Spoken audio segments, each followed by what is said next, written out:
Bucaram está más identificado con las oligarquías que con el pueblo, afirmó el abogado Alejandro Román Armendáriz. Yo no conozco que nadie haya hablado de la formación de un partido político. De lo que se ha hablado es de la formación de un movimiento político que puede desembocar o no, de acuerdo a las condiciones, en la estructuración de un partido político. En todo caso, se está avanzando en ese camino, porque es indudable que el gobierno necesita vertebrar en una fuerza orgánica el inmenso respaldo que recibió, que ha recibido y que tiene de parte del pueblo del Ecuador. El presidente de la República es líder de la democracia ecuatoriana. Por tanto, eso es una circunstancia que puede ocurrir o no ocurrir, que en todo caso en este momento es irrelevante. Él es líder de la democracia ecuatoriana y por tanto va a ser líder de este movimiento por la democracia ecuatoriana y por la consolidación de su propio gobierno. Preguntado por los periodistas si es que consideraba que el señor Assad Bucaram constituía un peligro para la democracia, el secretario de la Administración Pública respondió: yo pienso que actitudes de las gentes pueden ser actitudes que contravengan los intereses de la democracia. Y pienso que en alguna medida y durante mucho tiempo, en los últimos meses, el señor Bucaram ha tenido actitudes que lo identifican más con la oligarquía que con el pueblo del Ecuador, que lo identifican más con la antidemocracia que con la democracia del Ecuador, que lo identifican más con los privilegios que con el cambio social del Ecuador. De allí que el señor Bucaram haya de alguna manera expresado su identidad objetiva, óiganme bien, identidad objetiva con los más conspicuos representantes de la oligarquía del Ecuador, como los señores Febres Cordero y Ótaro Semena Gómez. De otro lado, Román Armendáriz ratificó una vez más que el régimen del presidente Roldós sí es definido. Agregó que el gobierno valora el papel de la empresa privada, pero que ésta tiene que actuar ceñida a la ley, como dentro de la ley tienen que actuar los trabajadores. El secretario general de la Administración Pública, abogado Alejandro Román, inaugura el curso superior de Administración Pública organizado por la Dirección Nacional de Personal. Recuerden que el presidente Roldós ha planteado la reforma tributaria, que es uno de los campos donde necesariamente tiene que darse la justicia social. Porque el tributo no puede ser nunca más el instrumento de la opresión de la minoría insolente y deshumanizada sobre una mayoría oprimida. Tiene que ser la expresión de una sociedad solidaria, humanista, donde cada hombre sea leal y consecuente al hombre y no enemigo del hombre. Ha planteado la reforma política, transformando la vieja democracia estridente y formal a la que el país estuvo acostumbrado a lo largo de toda la historia republicana, por una democracia de nuevo tipo, por una democracia participativa, donde el hombre ecuatoriano no se limite exclusivamente a participar en la acción pública el día de unas elecciones, sino que entienda que su papel en el seno de la sociedad es, como decía Augusto, no contemplativo, sino esencialmente activo. El terrorismo internacional. Señores, ¿cuáles son las razones políticas, económicas y sociales que explican la aparición del terrorismo, su vigencia y proliferación en el mundo, pero especialmente en América Latina? El señor secretario general de la Administración Pública. Bueno, yo pienso que la pregunta es demasiado vasta, abarca toda la historia. ¿Cuáles son las razones históricas de la aparición de la violencia social? En todo caso, yo pienso que lo importante es reducir un poco el marco del tiempo y retrotraerlo tanto en geografía hacia nuestra área, cuanto en tiempo a nuestra época. Yo pienso que en América Latina hay varias causas que pueden explicar un fenómeno extremadamente complejo como es el de la violencia social. Pero que las razones de fondo del tipo de las que usted ha planteado radican fundamentalmente en un anormal desarrollo histórico de nuestra sociedad, que creó una defectuosa estructura socioeconómica, una estructura básicamente híbrida, donde se mezclan en forma mecánica una cantidad de formaciones socioeconómicas que se han dado a lo largo del tiempo y que jamás lograron purificarse plenamente. Pienso que, por ejemplo, en sociedades como las nuestras, como las sociedades latinoamericanas, la supervivencia de rezagos feudales, con toda la gama de cargas semifeudales en densos sectores poblacionales, ha sido un fuerte determinante de la violencia social.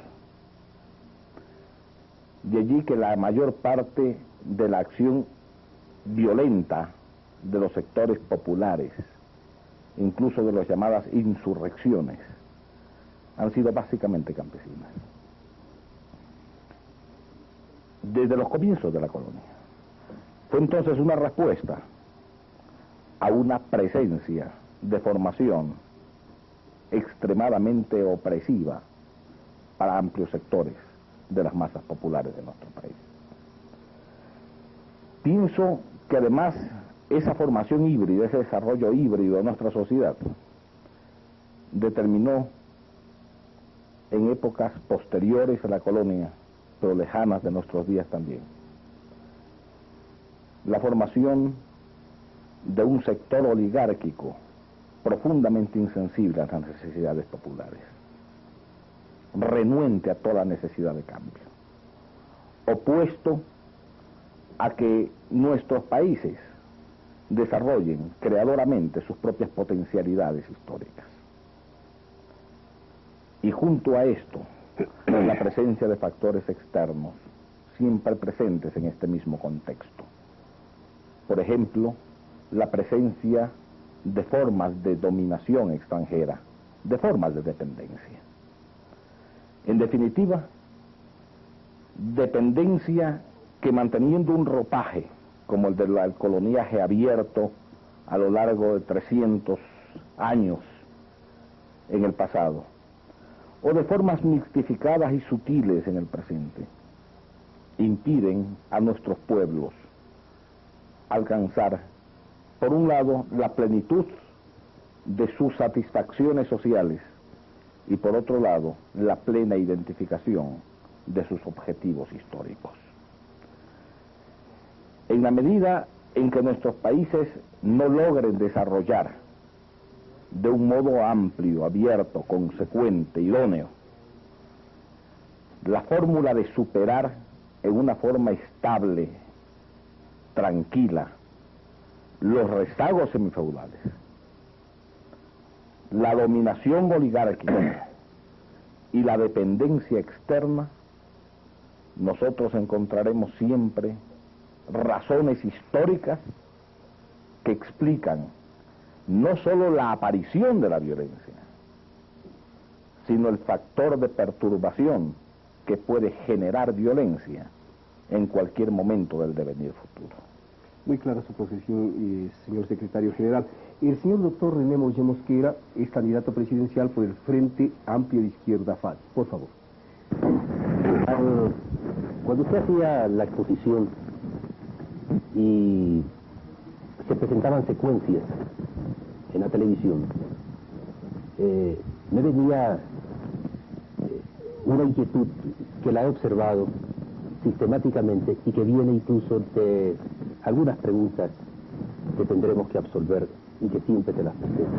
Es decir, la violencia generada por el pueblo, el terrorismo generado por sectores marginales, etc. Y entonces tratamos de explicar, o en este caso diríamos de justificar, por qué aquella violencia. Y yo creo que las cosas son a la inversa. Sucede que en la política nosotros estamos acostumbrados, y generalmente los sectores dominantes, muy hábiles, están acostumbrados a querer que nosotros pensemos al revés de cómo son las cosas. Y el pueblo ecuatoriano dio la respuesta a la pregunta que usted me ha hecho hoy día el 24 de mayo de 1822, al día siguiente de la independencia, cuando dijo: último día del despotismo y primero de los pueblos. Con esto quiero decir que la violencia, que el terrorismo que se practica en América Latina, que se ha practicado y muchas veces se lo practica en nuestro país, como el caso de Astra, como el caso del economista Abrón Calderón, como otros casos que no vienen al momento decirlo, son el producto de la violencia institucionalizada de las clases dominantes, el producto de un terrorismo constante, incluso de Estado, porque más tarde entraremos a ver justamente lo que pasa en Colombia. Y hay una respuesta, después veremos si la respuesta es o no adecuada. Pero lo que existe en Colombia desde hace décadas es una violencia institucionalizada de la oligarquía colombiana, del ejército colombiano, hoy día a través del Estatuto de Seguridad en Colombia. Es el pueblo la víctima del terrorismo. Son sectores de la población víctimas del terrorismo. Bastaría hacer un repaso de toda América Latina. ¿De dónde viene el terrorismo? En Guatemala. ¿Quiénes hacen terrorismo en Guatemala? No lo hacen el Comando Conjunto del Ejército Guatemalteco, no lo hacen los sectores de derecha a través de organizaciones como la Mano Blanca, la Mano Negra. El terrorismo en la República Dominicana no lo hacía la familia Trujillo.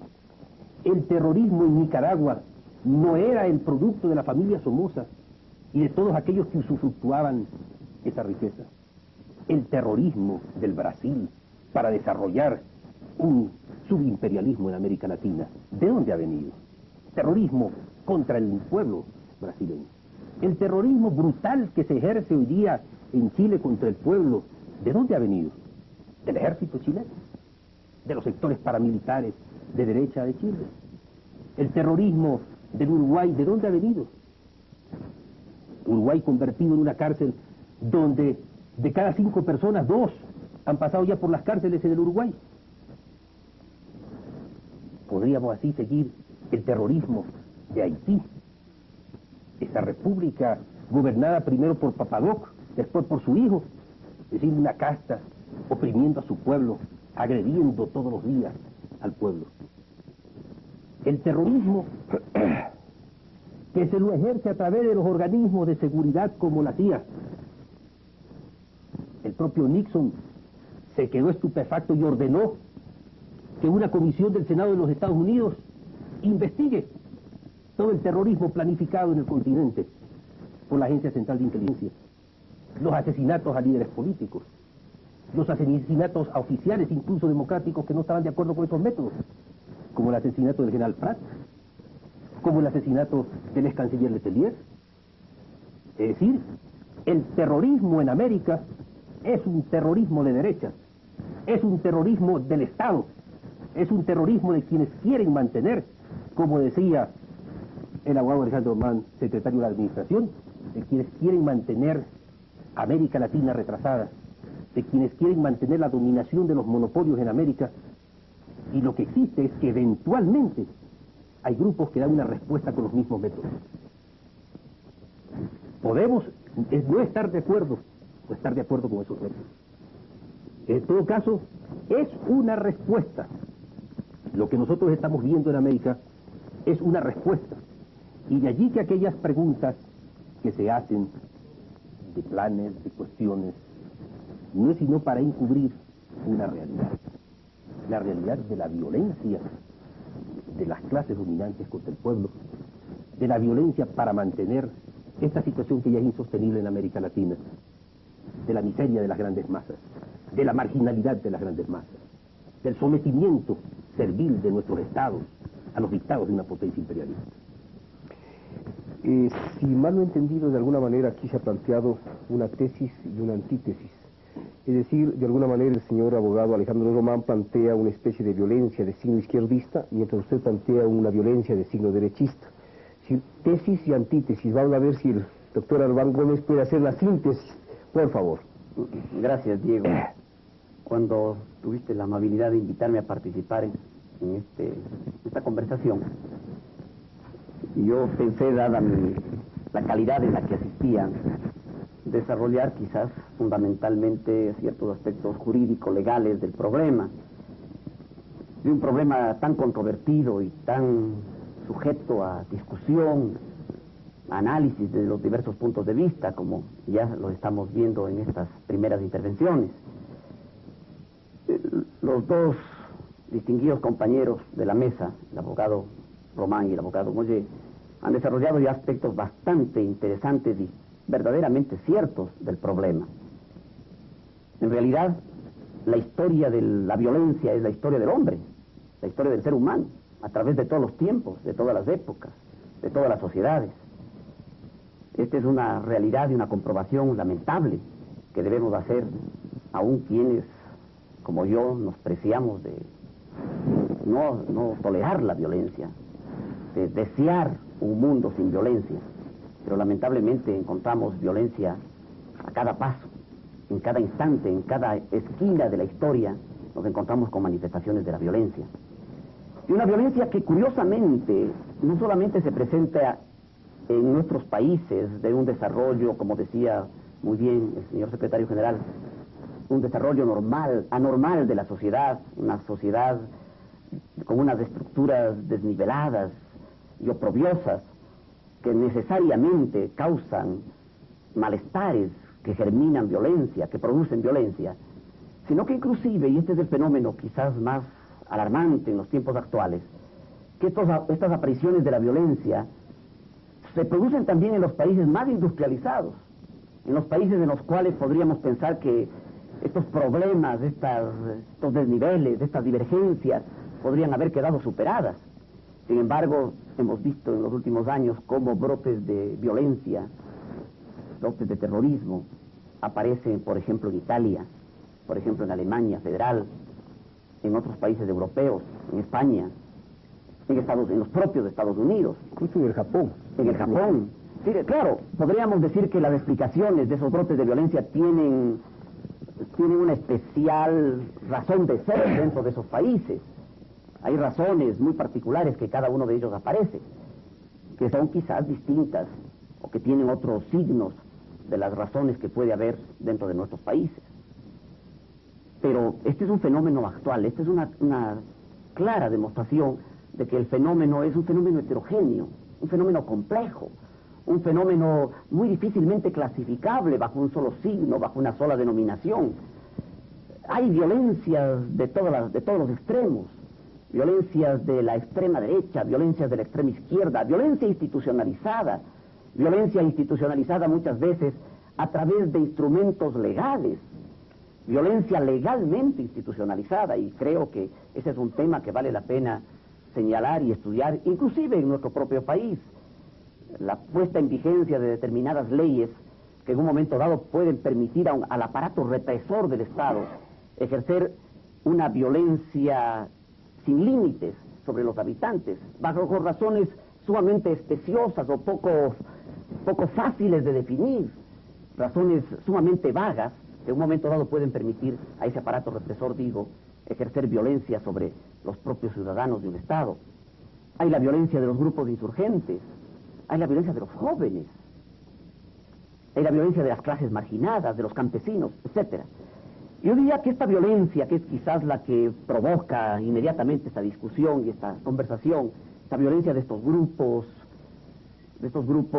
políticos que en un momento dado pues adoptan estas actitudes, no solamente tienen como fundamento y explicación estas crisis estructurales básicas de la sociedad, sino también algo que yo creo que es fundamental en nuestras sociedades, el sentirse desilusionados ante los mecanismos constitucionales, democráticos, legales que la propia sociedad ha establecido.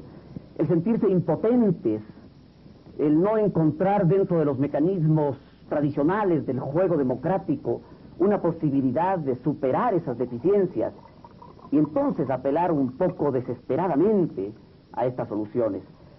Yo sí las jugaría soluciones un tanto desesperadas, casi suicidas. Los grupos que toman estas medidas están dispuestos a todo, están dispuestos a morir, están dispuestos a ser exterminados, como muchas veces ha sucedido, lo cual demuestra pues realmente que su gesto es un gesto casi desesperado, un gesto que quizás inclusive no aspira a transformar la sociedad, sino a dejar una lección, a llamar la atención, a provocar una mirada sobre el problema concreto de aquellas gentes indiferentes que en un momento dado piensan que los problemas han sido solucionados. Realmente tratar de dar normas generales o tratar de encontrar razones universales para la aparición de la violencia y para la germinación de la violencia, creo yo que es imposible. Podríamos tal vez quizás tratar de encontrar las razones de cada movimiento, de cada momento histórico, para poder tal vez ahí, y quizás inclusive no con absoluta seguridad, poder encontrar las razones de ese fenómeno. Sí, yo creo que de alguna manera usted, doctor Albán, ha hecho la síntesis, porque habiéndose planteado un tipo de insurgencia, más bien de signo izquierdista, una insurgencia de tipo derechista, usted pues lo dice con frontalidad, piensa que la violencia en realidad presenta facetas múltiples, casi inclasificables. No sé si usted quisiera hacer alguna acotación a la intervención del doctor Moyé, señor secretario general. No solo en relación al planteamiento del doctor Moyé, también al planteamiento del doctor Albán. Porque yo no creo que haya una confrontación real de opiniones. Sino más bien, sino más bien una coincidencia básica. Yo acotaría, por ejemplo, a ese signo universalista de violencia en el ser humano que ha planteado el doctor Albán, que ni siquiera solo es patrimonio humano. La violencia se da en las especies zoológicas inferiores. Más aún, la violencia se da en toda la naturaleza. Yo no solo diría que es parte de la naturaleza humana, es parte de la realidad objetiva. Pero por supuesto, hay formas y formas de violencia, tipos y tipos de violencia. La violencia no puede ser encasillada ni en términos absolutos, ni en términos totales. Está siempre condicionada y puede ser juzgada solo históricamente. Así como hay violencias que han sido históricamente justificadas, hay violencias que han sido históricamente condenadas. Nosotros tenemos la violencia del Espartaco, las grandes rebeliones esclavistas. Tenemos las rebeliones campesinas de la Edad Media. Tenemos la rebelión de Bolívar. Fue violencia contra la violencia. Es decir, parece que una especie de signo fatal acompañará a los hombres en el decurrir de su propia historia. Y les repito, no solo a los seres humanos, también a la naturaleza entera, con sus especies vivientes y sus cosas inertes. En todo caso, lo que yo sí quisiera agregar es que cualesquiera sea la forma del estallido violentista social, no es posible juzgarlo de un modo inmediato. No es posible juzgar lo que está ocurriendo hoy, en este momento, para condenar o para salvaguardar. Solo la historia nos dará una respuesta idónea. En todo caso, nosotros, frente a un problema, poco es absurdo. Sí, por favor. Yo pienso que es real plantear esto de la objetividad y el historicismo de la violencia. Sobre todo ahora en América Latina y en algunos otros pueblos de lo que se ha denominado el tercer mundo o mundo subdesarrollado, que es realmente donde se vive sobre todo este tipo de violencia. a la que hemos hecho referencia al comienzo. Yo creo que tendremos un poco que ubicarnos también históricamente, ya que tratamos justamente esto. Digamos, ¿en qué momento de la historia América, el Ecuador y el mundo está viviendo? Nosotros estamos viviendo una década, y hemos entrado a la década del 80, que es una década con la cual prácticamente estamos ya al finalizar el milenio. Y en circunstancias en que en el mundo se opera un proceso de transformación social, económica y política. Sí, en el siglo XVII y XVIII se operaron las grandes transformaciones burguesas que conmovían al mundo. Igualmente habían apologistas que pensaban que el mundo se hundía, que no entendían la realidad de ese mundo cambiante del siglo XVII y XVIII hasta el XIX. Hoy día, al finalizar el siglo XX, que es un proceso de cambios profundos, pero mucho más profundos, porque realmente el hombre está, a mi juicio, arribando a su meta final de la organización social. Entonces, esto de que siempre se le da un signo de izquierdista a la respuesta a la violencia reaccionaria, como lo he dicho, es simplemente el signo de las fuerzas que están contendiendo. ¿Qué pasa en América? ¿Por qué se lucha en América? Se lucha por transformaciones sociales, unas fuerzas, y otras por mantener la situación de status quo, de privilegio. Ese camino ya no puede ser el camino del siglo XVIII-XIX de los estados liberal burgueses. La hora al liberalismo le pasó. Ya el liberalismo no cuenta en esta etapa histórica. Son las fuerzas que luchan por la transformación social, por la transformación socialista. Y esta confrontación se la vive a plano mundial, y a plano continental y a plano nacional. Es decir, está planteando el dilema de la transformación social en el mundo, del término de la irracionalidad en la sociedad, porque se ha vivido en política la irracionalidad, y finalmente el mundo tiene que arribar a la racionalidad política. Justamente la segunda pregunta que quería formularles a ustedes tenía tal contexto. De alguna manera tenemos que dar una respuesta a la presencia de la violencia en el mundo, porque sin ánimo de discrepar con el abogado Alejandro Román, si solamente vamos a juzgar, digamos, a la violencia con una perspectiva histórica, pues podemos correr el riesgo de que los problemas no encuentren solución. Yo creo que la irracionalidad que usted plantea exige soluciones racionales. ¿Cómo conciben ustedes, señores, la respuesta racional histórica y apropiada al extremismo armado? ¿La simple represión arregla todo, pregunto yo, doctor Alvar? Sí, no lo arregla todo, es evidente que la represión no lo arregla. Quizás la pregunta podría tal vez completarse un tanto con una pregunta anterior. ¿La violencia va a conseguir sus propósitos? Sí, yo justamente había tenido aquí una pregunta para ustedes.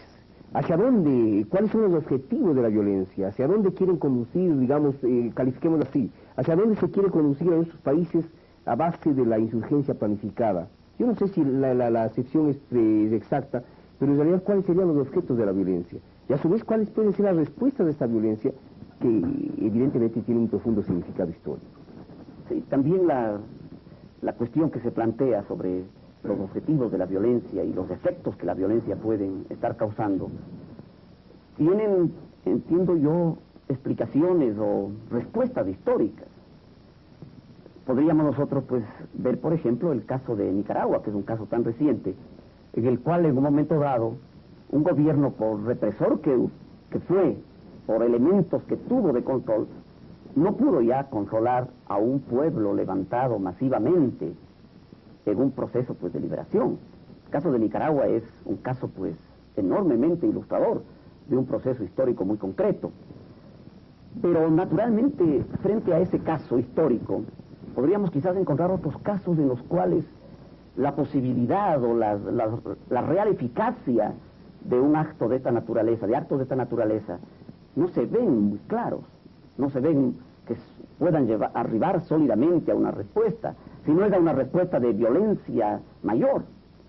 La violencia va engendrando una violencia cada vez mayor y realmente se está construyendo algo, se puede construir algo a través de estos brotes de violencia, caso de Colombia mismo, que nos ocupa ahora, casos de otras sociedades, quizás no latinoamericanas. Se me ocurre, por ejemplo, para citar un caso histórico muy concreto, el caso de la violencia de ETA, por ejemplo, en España, o el caso del ejército irlandés en Irlanda del Norte. Las luchas que estos pueblos llevan, o que estos grupos llevan, ya se prolonga por muchos años. Son años enteros en que las manifestaciones de violencia van por etapas sucesivas, a veces aumenta su vigencia, desaparecen de pronto, pero sin embargo la eficacia o lo práctico del movimiento, pues no sé hasta qué punto se ha conseguido, se pueda conseguir, si no es quizás inclusive provocar reacciones de otro tipo. Quizás también, como decía, los casos históricamente tienen que ser juzgados uno por uno, pero la respuesta evidentemente no puede ser simplemente la represión. Quizás ese ha sido, por ejemplo, el gran error de los países, y pienso que de todos los países, el tratar simplemente de buscar mecanismos legales para controlar los fenómenos de terrorismo o de violencia. Es decir, el satisfacerse con firmar convenciones o el dictar leyes que realmente no van al fondo del problema. Una ley represiva es una ley en definitiva pues de tipo secundario. Las raíces del problema, los gérmenes del problema son mucho más profundos que lo que puede conseguirse con una atemorización. Y lo que ha dado lugar pues lo que ha dado lugar es a una diversificación también de la violencia. Inclusive se me planteaba a mí al pensar en ciertas ideas sobre esta conversación, que la palabra terrorismo inclusive es una palabra que ya nos revela el fenómeno actual. Históricamente la palabra terrorismo surgió frente a estallidos de violencia que iban a causar terror, alarma colectiva. Ese era el objeto de la violencia. Violencia desplegada de una manera pues sistemática que causaba pues estados de terror, de pánico colectivo. Pero ahora los estallidos de violencia tienen otros matices. A veces, por ejemplo, la violencia es una violencia casi vindicativa, casi sancionadora. Hay estallidos de violencia y muestras de violencia en las cuales, por ejemplo, hasta se podría hablar, entre comillas, obviamente entre comillas, de ejecuciones.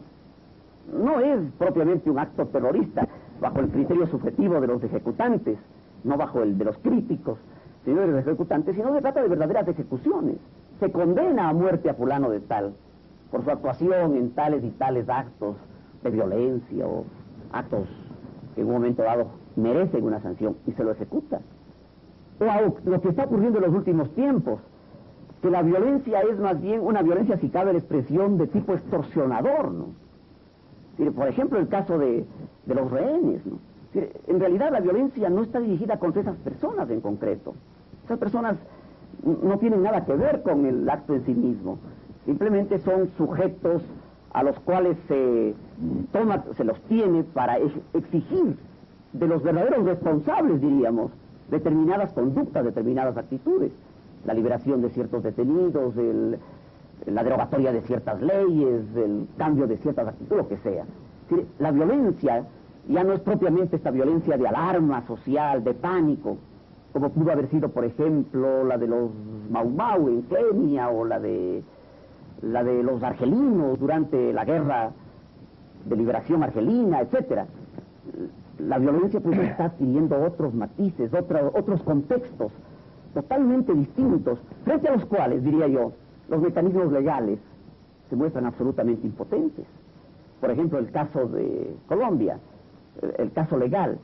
¿Qué pueden hacer las autoridades, diría yo, desde un punto de vista legal, si se les pide que determinados sujetos que están enjuiciados sean puestos en libertad?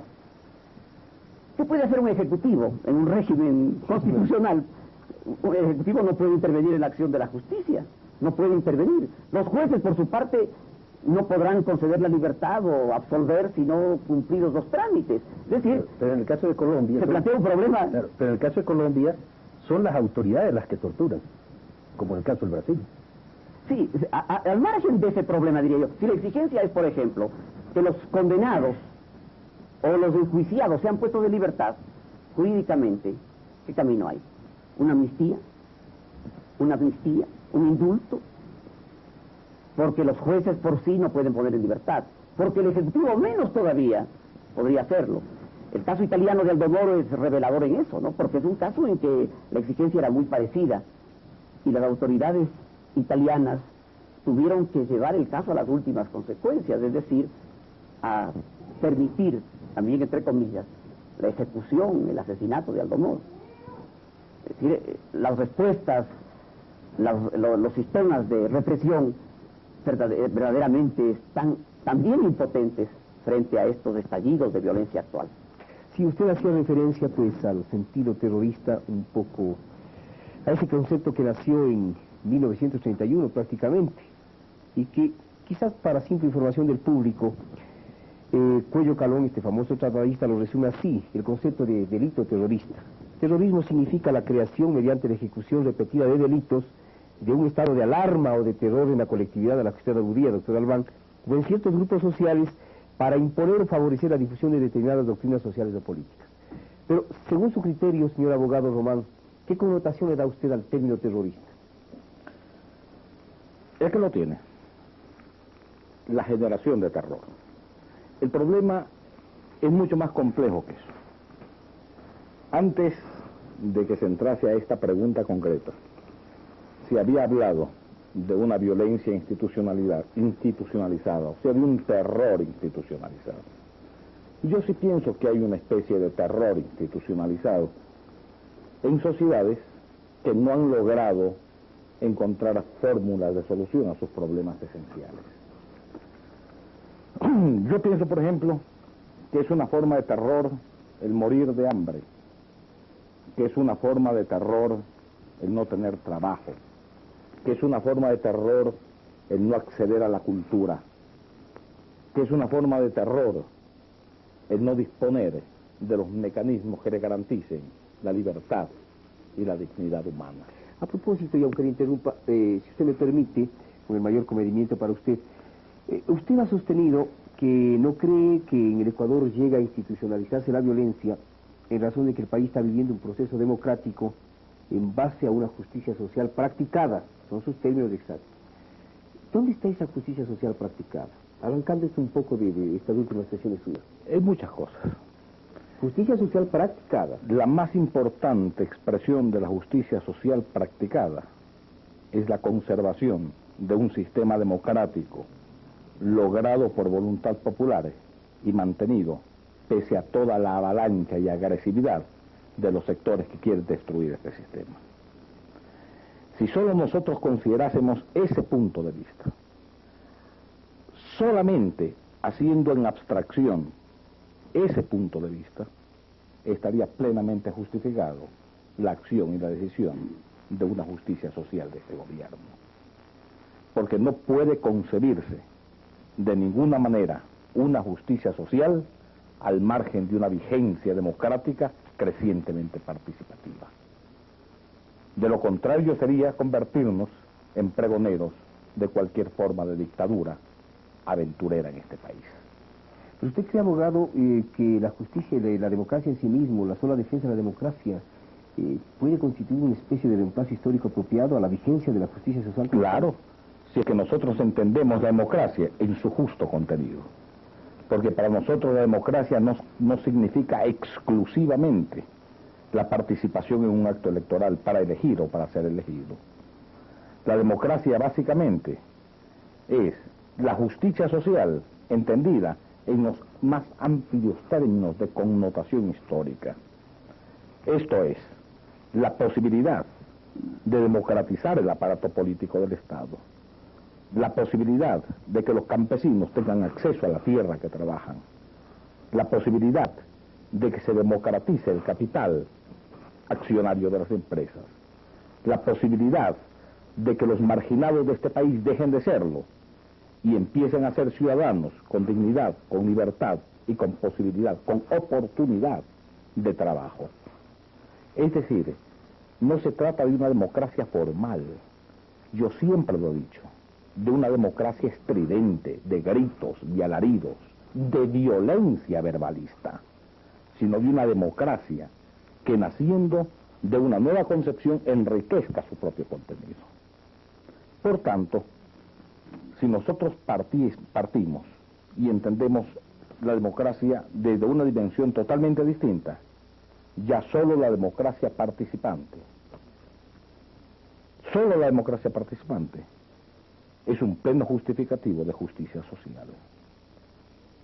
Pero por supuesto, no podemos esperar el milagro de que en 7 meses de este gobierno ni se haya perfeccionado plenamente la democracia, ni de que se haya realizado plenamente la justicia social. No esperemos que en 7 meses se haga lo que no se ha hecho en 150 años de república, en 400 años de historia. Yo lo que le pido es que no nos desesperemos, que no nos infartemos, Que no nos violentemos. que no nos violentemos y que no nos agredamos, sino que trabajemos por construir ese país diferente al que todos nosotros aspiramos. Muy bien. Vamos aquí a hacer un pequeño corte, señores televidentes.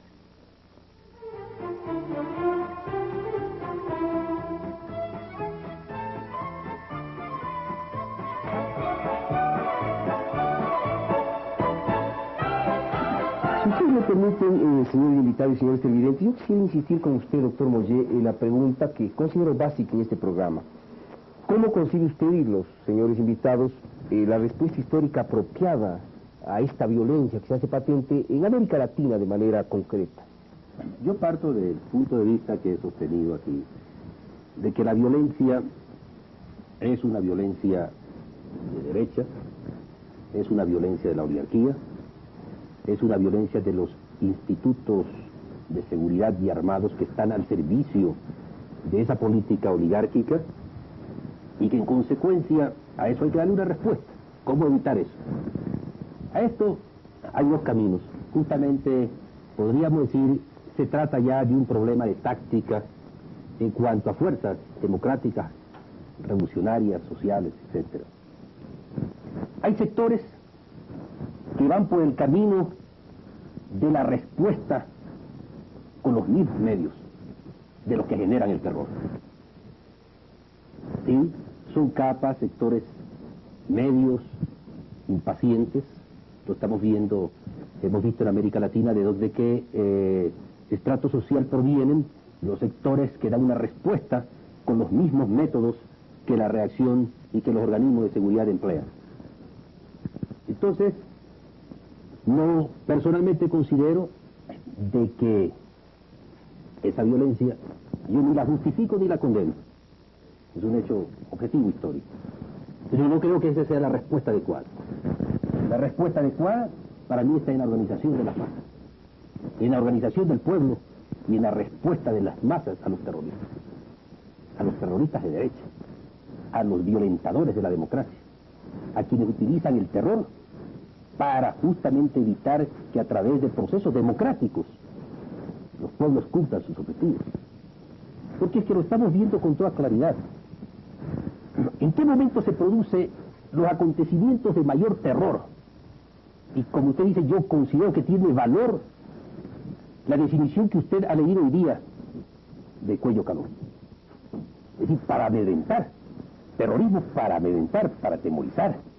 Entonces la oligarquía, la derecha, los sectores de seguridad utilizan el terror para atemorizar al pueblo, para detener al pueblo, para desorganizarlo, para paralizarlo. Por ello, simplemente yo le quisiera decir, en el informe presentado al Tribunal Russell, de 504 torturados en el Brasil, los métodos y la descripción eran en porcentaje los siguientes: golpes generales, electricidad, electrodos móviles sobre el aparato fijo, en silla de dragón, en varias partes del cuerpo, el 78%. En pudeará, que es un término brasileño, que es la suspensión del cuerpo con estiramientos, el 56%. Tortura psicológica, amenaza de muerte, simulacros de ejecución, exceso de agua, es decir, métodos hidráulicos, exceso de agua, aguamiento, calor, frío, violento, que aquí los ha empleado en el Ecuador. ¿Usted dice que los han empleado aquí? Sí, señor, los han empleado en la dictadura del 63. Muchos de nuestros militantes fueron torturados en esa forma, en el año 63. Tener golpes violentos en los oídos fueron utilizados Cuando el caso Ron Sandoval, cuando se quiso imputar ese acto que era un acto de venganza familiar, se lo quiso imputar a la izquierda, se torturó a militantes de la izquierda con estos métodos.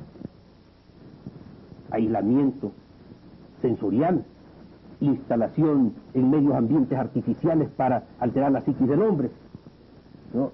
Quemaduras, sedicias sexuales, electricidad de los órganos genitales y otras que están en el informe presentado a las Naciones Unidas por una comisión de las Naciones Unidas en relación de lo de Chile. Entonces, estos métodos aplicados ¿a quién? A los luchadores por la democracia, a los luchadores por la libertad. ¿Para qué? Para desconcertarlos, para desorganizarlos, para amedrentarlos, para ejercer justamente lo que dice el Cuello Calón, el temor de la masa popular, el temor del pueblo. ¿Pero no cree usted, doctor Moyé, que estos mismos métodos de alguna manera se utilizan, por ejemplo, en la Rusia de nuestros días, donde a luchadores de la libertad, a quienes se les puede calificar de disidentes, también se les aísla, también se les somete a procesos psiquiátricos, se les tortura, se les extraña de su propio medio? Nadie que yo sepa ha comprobado aquellos métodos. Es más, y aquí usted lo ha topado, en esta lucha que hay y en el afán de denigrar a lo que es la naturaleza del socialismo. Obviamente, los estados socialistas han aplicado determinadas sanciones legales, jurídicas, a quienes han violado sus normas estatales o legales. Los tratamientos jurídicos, dígame, los tratamientos psiquiátricos son lo único que ha podido presentar frente a ello es personas que han salido exiladas, personas que han salido y que han dicho esto, otro, pero que gozan de muy buena salud en Occidente.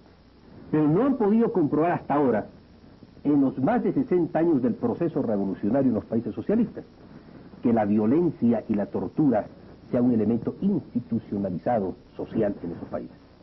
¿Usted cree que, por ejemplo, este documento dramático, Archipiélago Gulag, de Solzhenitsyn, carece de todo valor histórico? Pues? Yo sí creo, y lo creo porque además conozco la Unión Soviética, conozco cómo se trata ya a los hombres, conozco el sistema penitenciario, y yo no soy de las personas que soy fanático ni que digo las cosas porque debo decirlas, sino porque las veo y porque me convenzo sobre una práctica social de que eso es así.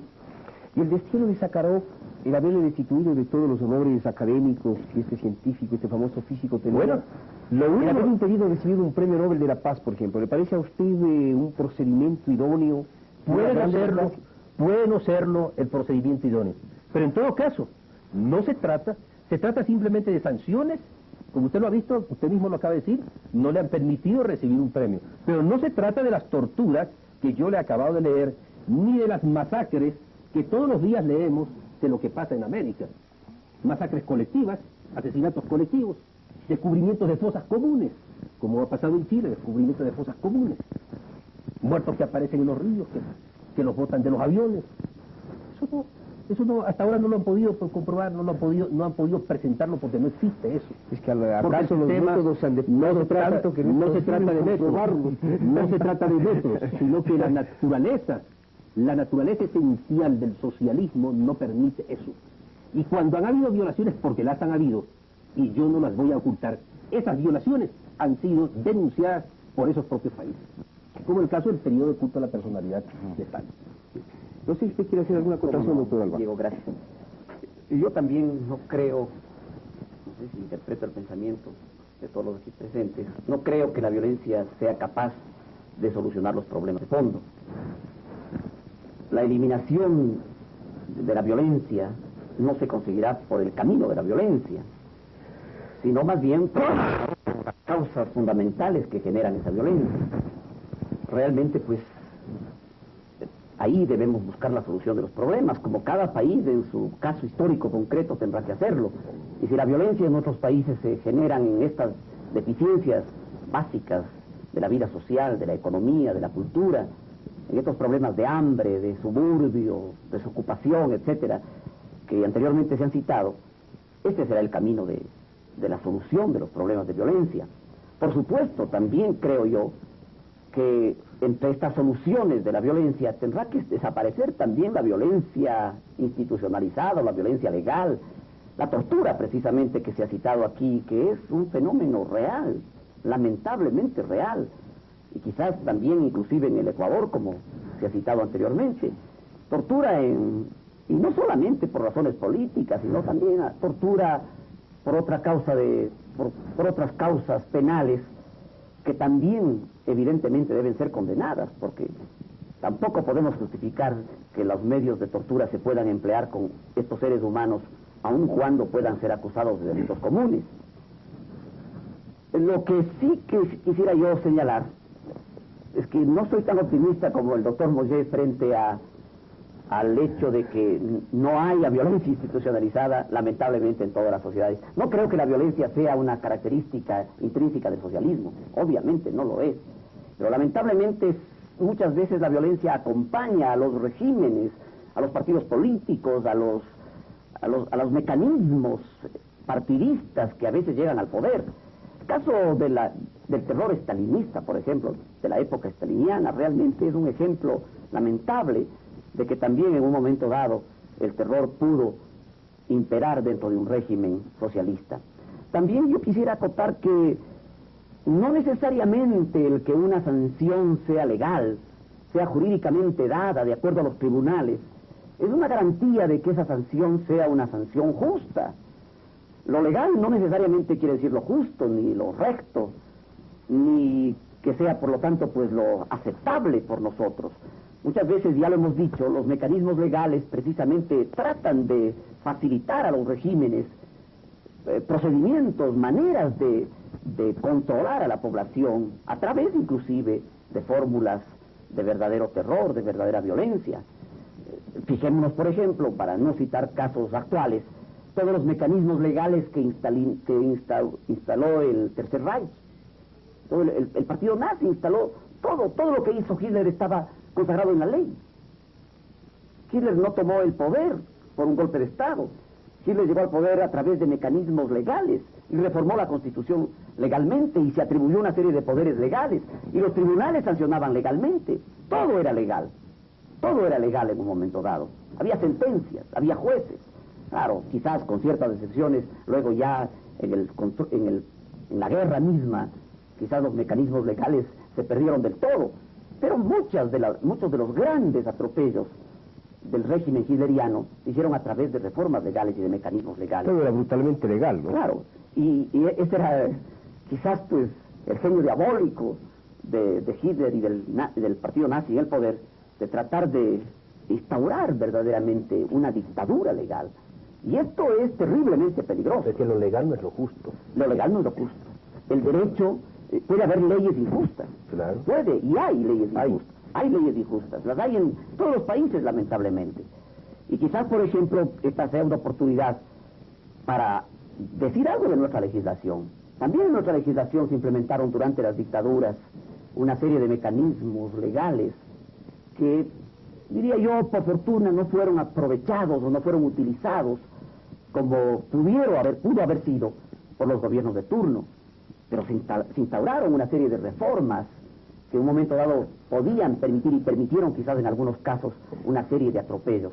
Reformas, por ejemplo, al Código Penal, la propia tipificación de los delitos de terrorismo que comentábamos antes de la iniciación del programa, la instalación, por ejemplo, de los tribunales especiales, la instalación de ciertas reformas legales al Código de Procedimiento Penal o al Código Penal, concretamente, son quizás mecanismos. La Ley de Seguridad Nacional. La Ley de Seguridad Nacional.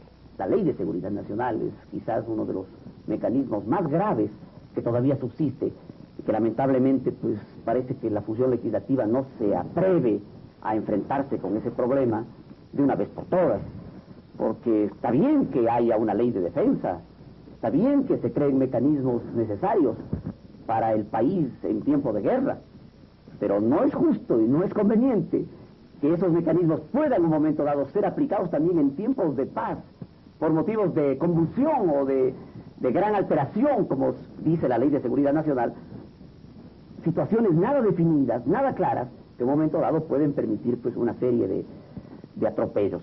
Por eso yo sí creo que es importante, y le doy toda la razón al abogado Román en ese punto, que es un primer paso fundamental el sostenimiento del régimen democrático. Por ahí comenzamos, con un verdadero régimen democrático, una democracia realmente afianzada, sólida, y por supuesto con todos los mecanismos ya en el orden de la justicia social.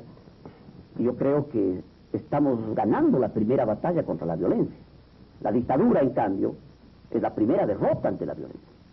Ya es un acto de violencia en sí, un acto de violencia institucional, que puede generar otras violencias mucho más graves. No sé si usted quiere hacer alguna acotación. Por supuesto. Y voy a responder a la misma pregunta. Sí, y sobre todo me interesa su respuesta desde el punto de vista de que usted pertenece a un gobierno todavía flamante, se puede decir, y que además pues patentó un eslogan del todo muy sugerente, ¿no? La fuerza del cambio, que la respuesta apropiada debe darse a una eventual violencia, digamos en el Ecuador. Usted que pertenece a un gobierno de la fuerza del cambio. En el consenso de los aquí presentes se ha planteado el problema básico.